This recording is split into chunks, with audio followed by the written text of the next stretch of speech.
So today I'm going to be presenting, following Bertrand, a specific transversal study that we conducted during the first lockdown, at the heart of the first lockdown. It's an ad hoc study, so we created this specifically due to the health situation. And this was a collective work. 20 researchers were involved with the Coconel Consortium. And what's special about this study is that, first of all, it looks into housing and the living conditions of the population. And this is what the unit that I work for was interested in. And what we wanted to do here is we wanted to understand how the lockdown deteriorated or led to a reorganization of living conditions depending on the different social groups, the different genders and ages. So we conducted a questionnaire that is called the Coconel study for housing and living conditions, and this was done between the 30th of April and the 4th of May. This is important because the first lockdown in France, and this was demonstrated by the researchers at Oxford University. In France, the first lockdown was extremely restrictive, with day-to-day movement that was severely restricted. And so we conducted this questionnaire during this week, and the questionnaire was transversal, pluri-thematic. If it's a detailed number of rooms, etc., and questions about family in the housing. This study represents the adult population and not children. And immediately what we see here is we see that at the same time as this quantitative study, we conducted in-depth qualitative studies in different areas, and we obviously during this period were not able to move around, and therefore with the collective of researchers, which also included Bertrand, we were able to revisit studies that had already been conducted during normal times in the framework of our normal work. And since we knew what the living conditions were generally, we were able to return to survey them once again to see how their living conditions changed, and to have a longitudinal perspective that we did not have with the transversal questionnaire. The detailed results are published in a book, The Explosion of Inequalities, which was published last spring. So now I'm going to talk about the differences between men and women. And first of all, the idea of the crisis was that the crisis had different forms. That is to say that it impacted different aspects of day-to-day life. And in this graph, we wanted to present the way in which the different vulnerabilities are accumulated. So on the x-axis, we see the degradation of material conditions of life. That is to say, the loss of income, loss of employment, difficulty to pay one's rent. On the y-axis, we were interested in the felt weaknesses, that is to say, the feeling of isolation, the feeling of loneliness. And we see that these populations were the most effective, that is to say, young people between the age of 18 and 24 that had the most material degradation of their living conditions. Women also. So in this presentation today, what I'm going to do is focus more specifically on the differences between men and women during the lockdown. However, there are different groups of the population that were impacted. So the first aspect that we must think of here is how women were significantly and quickly affected by the pandemic. Among the women employed in March 2020, a third of them, so 25% of them, were without work.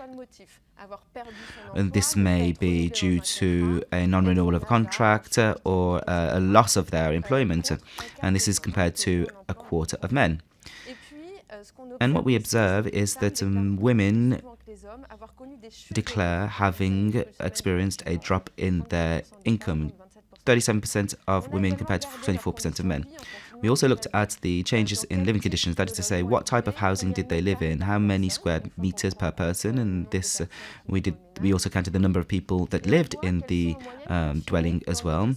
And generally speaking, women lived in smaller spaces than men, and often during the lockdown they had children with them, dependent children.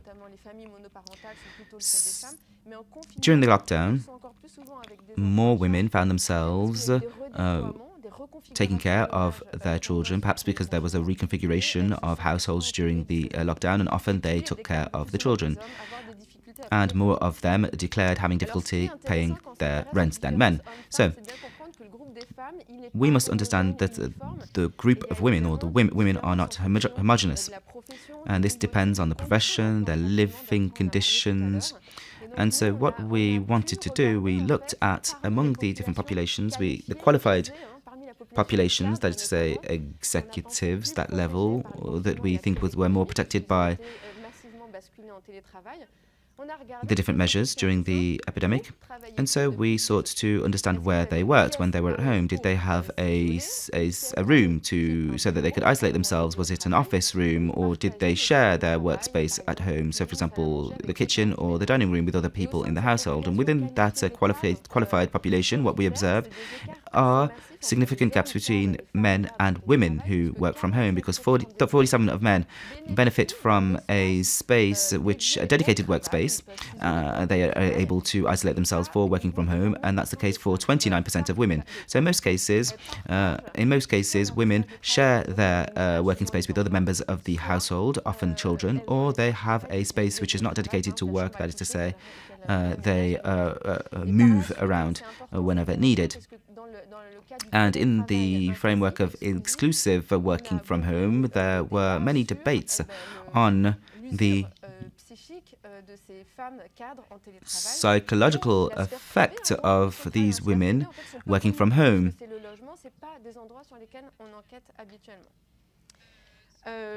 What we also try to do is to examine how living conditions on a day-to-day basis were linked to difficulties, so a subjective feeling of uncomfortableness or a degradation of one's living conditions on a day-to-day basis. And here we asked a very simple question: do you encounter any difficulties during the day? What time of the day? Morning, afternoon, or the evening? And then we compared couples with children and couples without children. And what we must observe here on this graph is that the gender gaps are significantly widened when there are children involved. When there are no children, when the couple do not have children, there are slight gaps, but women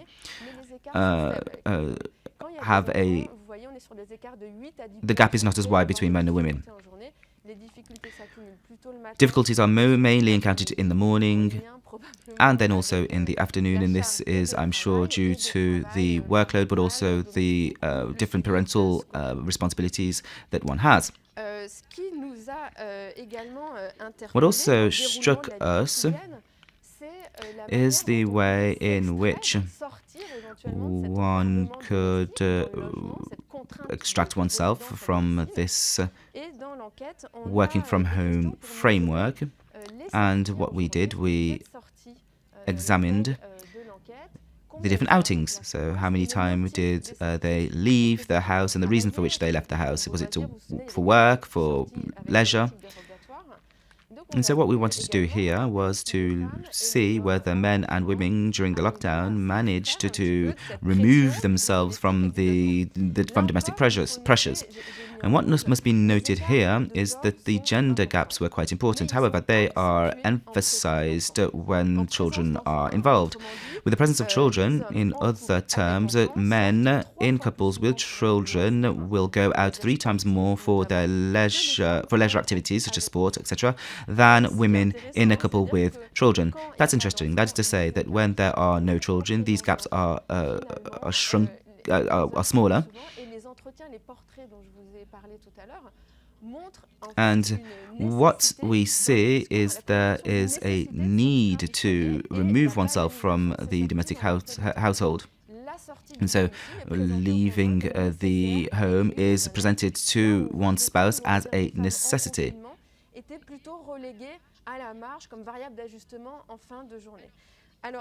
And so these gender differences resist, particularly if you control the employment situation, that is to say, to be employed during the lockdown. If we control age, if we control for socioeconomic status and for employment. So these inequalities are maintained and are accumulated with other inequalities, that is to say the duration of the outings, but generally speaking we measured the effective social practices, and generally speaking men are outside of the home for longer. And so, to conclude, I don't want to be too long, I wanted to remind you of a paradox, and that is that the health crisis, and in particular the first lockdown, very quickly raised the question of a social utility of carers. Till operators in businesses that were still open, cleaners, etc. There was an impression that suddenly their social value was recognized and that everyone had a similar discourse. Everyone got to work to get through this crisis, but what these data show, both the qualitative and quantitative data, is that this crisis, or the health crisis, widened in various ways the gaps, both in terms of employment, living conditions, hobbies and leisure. And Ariane will be presenting a bit more on that later on. At the same time, this crisis, in any case, this is what we see during the interviews that we conducted,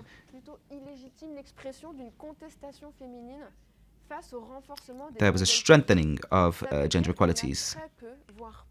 That is to say that there were very few or no situations of complaints faced with the strengthening of these, or the strengthening of these inequalities, as if it was an exceptional situation, a threat towards families, and therefore one had to put aside discussions or debates that one would have, generally speaking, as it relates to the distribution and sharing of domestic tasks, etc.